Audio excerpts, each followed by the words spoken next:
하나님 나라 복음을 살아가는 매일의 동행. 오늘 말씀은 마태복음 14장 22절부터 36절의 말씀입니다. 예수께서 즉시 제자들을 재촉하사 자기가 무리를 보내는 동안에 배를 타고 앞서 건너편으로 가게 하시고 무리를 보내신 후에 기도하러 따로 산에 올라가시니라. 저물매 거기 혼자 계시더니 배가 이미 육지에서 술이나 떠나서 바람이 거스름으로 물결로 말미암아 고난을 당하더라. 밤 사경에 예수께서 바다 위로 걸어서 제자들에게 오시니 제자들이 그가 바다 위로 걸어오심을 보고 놀라 유령이라 하며 무서워하여 소리 지르거늘 예수께서 즉시 이르시되 안심하라 나니 두려워하지 말라. 베드로가 대답하여 이르되 주여 만일 주님이시거든 나를 명하사 물 위로 오라 하소서 하니 오라 하시니 베드로가 배에서 내려 물 위로 걸어서 예수께로 가되 바람을 보고 무서워 빠져가는지라. 소리질러 이르되 주여 나를 구원하소서 하니 예수께서 즉시 손을 내밀어 그를 붙잡으시며 이르시되 믿음이 작은 자여 왜 의심하였느냐 하시고 배에 함께 오르매 바람이 그치는지라. 배에 있는 사람들이 예수께 절하며 이르되 진실로 하나님의 아들이로소이다 하더라. 그들이 건너가 게네사렛 땅에 이르니 그곳 사람들이 예수이신 줄을 알고 그 근방에 두루 통지하여 모든 병든 자를 예수께 데리고 와서 다만 예수의 옷자락에라도 손을 대게 하시기를 간구하니 손을 대는 자는 다 나음을 얻으니라.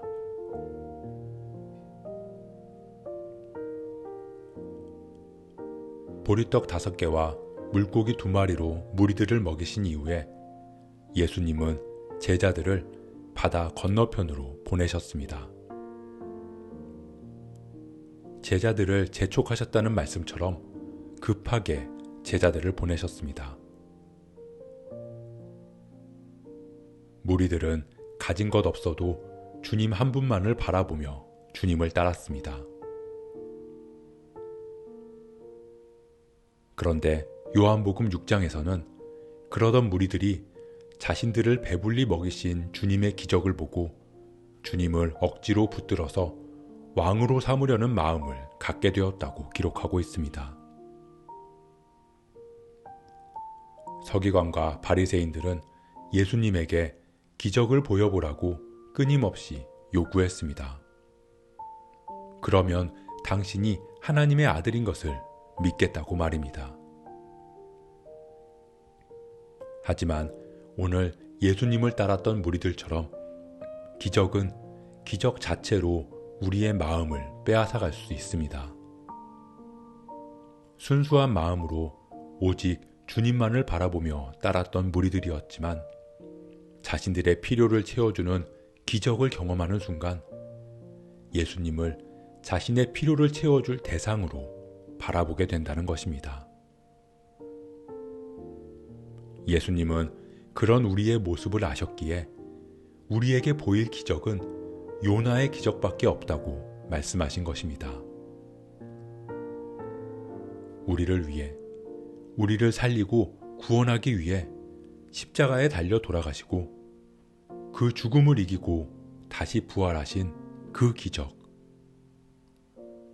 우리의 기대와는 전혀 다른 방식으로 행하신 그 기적만이 우리가 보고 믿어야 할 기적이라고 말입니다. 무리들은 예수님을 억지로 자신들의 왕으로 삼으려고 했습니다. 사람들은 예수님 주위를 둘러쌌을 것입니다. 그리고 예수님의 이름을 외쳤을 것입니다. 사람들이 환호하고 열광하며 왕이 되어달라고 외치는 소리에 제자들의 마음 역시 들뜨고 흥분했을지 모릅니다. 어쩌면 이제야 드디어 고생이 끝나고 예수님의 시대, 우리의 시대가 펼쳐지겠구나 라는 생각이 들었을지도 모릅니다. 그런 제자들의 눈빛과 마음을 보신 주님은 서둘러서 제자들을 배에 태워 바다 건너편으로 보내셨습니다. 그리고 주님은 홀로 산에 올라가 하나님에게 기도하셨습니다. 그렇게 시간이 흘러서 밤 사경이 되었습니다. 밤 사경은 새벽 3시부터 6시 사이의 시간입니다. 그 시간 제자들이 탄 배는 거센 파도에 휩싸였습니다. 그리고 그때 예수님께서는 바다 위를 걸어서 제자들에게로 오셨습니다. 오병이어의 기적을 행하고 사람들이 왕으로 삼으려 했던 예수님. 그 예수님이 제자들 앞에 나타나신 것입니다. 하지만 제자들은 기적을 베푸셨던 주님은 다 잊었습니다. 그저 눈앞의 현실을 바라보며 두려움에 떨 뿐이었습니다. 거센 풍랑이 치는 바다 위에서 안전하지도 않은 배를 꽉 붙들었습니다. 그들을 향해 예수님께서는 말씀하십니다. 안심하라, 나니 두려워하지 말라. 안심해라, 내가 여기 있으니 두려워하지 말아라. 두렵게 몰아치는 거친 파도, 그 가운데 예수님이 계십니다. 나를 집어삼킬 것 같은 거대한 두려움과 나의 가장 안전한 피난처가 같은 곳에 있습니다. 하지만 제자들은 여전히 배만 붙들며 구해달라고 소리칠 뿐이었습니다. 그때 베드로가 눈앞에 보이는 거센 파도의 두려움 속으로 발을 내딛습니다. 제가 안전한 주님께로 가겠습니다. 물론 조금 지나지 않아 베드로는 거친 바다의 두려움에 빠졌지만 그렇게 우리가 눈앞에 현실 너머에 계신 주님을 향할 때 우리는 가장 안전한 피난처 되시는 주님의 품에 안길 수 있음을 알 수 있습니다. 사랑하는 성도 여러분, 우리의 양식을 채우시고 우리의 문제를 해결해주는 기적만을 주님에게 바랄 때 우리는 배가 흔들리지 않는 기적을 구하지만 언젠가 배는 또다시 흔들릴 것입니다. 하지만 여전히 눈앞에 있는 고난과 문제 가운데 우리를 위로하시고 우리의 피난처가 되어주시는 주님을 바라보고 주님 품에 안긴다면 우리는 배가 또다시 흔들려도 더 이상 두렵지 않을 것입니다.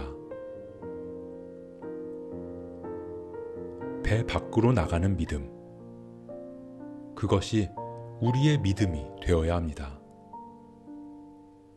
나의 피난처가 되어주시는 주님이 우리가 누리는 기적이 되어야 합니다.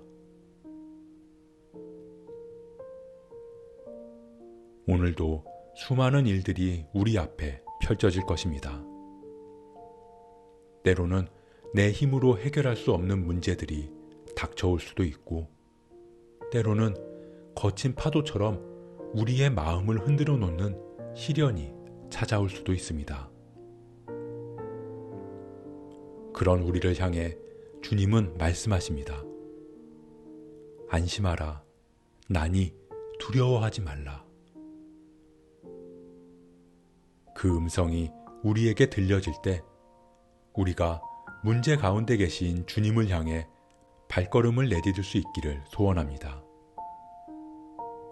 우리의 피난처 되시고 우리의 방패 되시는 주님을 바라보며 오늘 하루도 승리하는 저와 여러분 되시길 주님의 이름으로 축복합니다.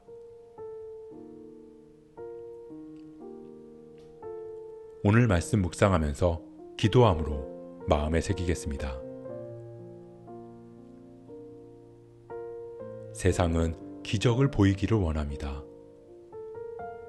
그리고 우리도 때로는 주님의 기적을 바랍니다. 하지만 기적은 우리의 믿음을 성장시킬 수 없음을 깨닫습니다.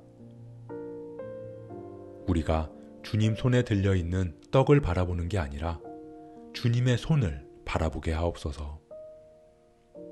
우리를 잡아주시는 주님의 손을 바라고 그 손 붙들고 거친 파도 같은 세상 속에서 승리하게 하옵소서.